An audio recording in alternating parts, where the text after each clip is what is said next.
కోపము అనేది సర్వసాధారణం, కానీ మనిషికి వచ్చే కోపం వల్ల, ఆ కోపంలో తీసుకునే నిర్ణయాల వల్ల ఏమీ సాధించలేడు. యాకోబు రాసిన పత్రిక 1వ అధ్యాయం 20వ వచనం, ఎందుకనగా నరుని కోపము దేవుని నీతిని నెరవేర్చదు. ఒకవేళ దేవుని నీతి నీ జీవితంలో నెరవేర్చబడాలంటే, దేవుని నీతి ఎలాంటిది?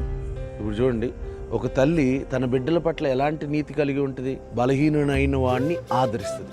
మరి ఒకరిని తల్లి వారిని ఆదరించినట్లు దేవుడు మనల్ని ఆదరిస్తాడు అని వాక్యం రాయబడి ఉన్నది కదా. దేవుడు మన బలహీనతను అర్థం చేసుకోగలుగుతాడు. చూడండి, కొన్నిసార్లు బలహీనత వల్లే కోపపడుతూ ఉంటాం.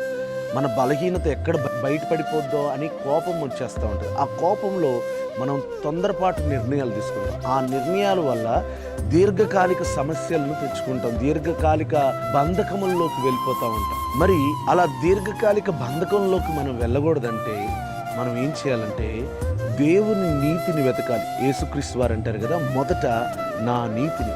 కోపం వచ్చినప్పుడు ఏం చేయాలంటే, దేవుడు మన గురించి ఏమనుకుంటున్నాడు, దేవుడు మనల్ని ఏ విధంగా చేస్తాడు, దేవుడు మన పట్ల ఏ ఉద్దేశం కలిగి ఉన్నాడని ఇది వెతకాలి, దాన్ని గ్రహించుకోవాలి. ఎప్పుడైతే అలా వెతుకుతామో దేవుని నీతి మన యందు నెరవేర్చబడుతుంది. అదే కోపంలో మనం నిర్ణయాలు తీసుకుంటే మన స్వనీతి నెరవేర్చబడుతుంది. స్వనీతి మనల్ని మరణం వైపుకు నడిపిస్తుంది.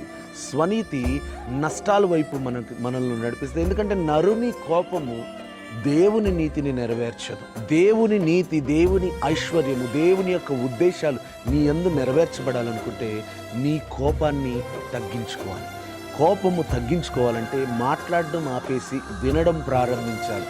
ఎప్పుడైతే ఎక్కువగా వింటామో, ఎదుటి వ్యక్తి మనకి కోపం తెప్పించే మాటలు అన్నప్పుడు కూడా వినగలుగుతున్నామంటే నీ కోపాన్ని మనం చంపుకోగలుగుతున్నామని అర్థం. ఎప్పుడైతే అలా కోపాన్ని చంపుకోగలుగుతావో దేవుని నీతి నీ జీవితంలో నెరవేర్చబడుతుంది. దేవుని నీతి చేత దేవుడు నిన్ను కప్పి ఆశీర్వదించును గాక. God bless you.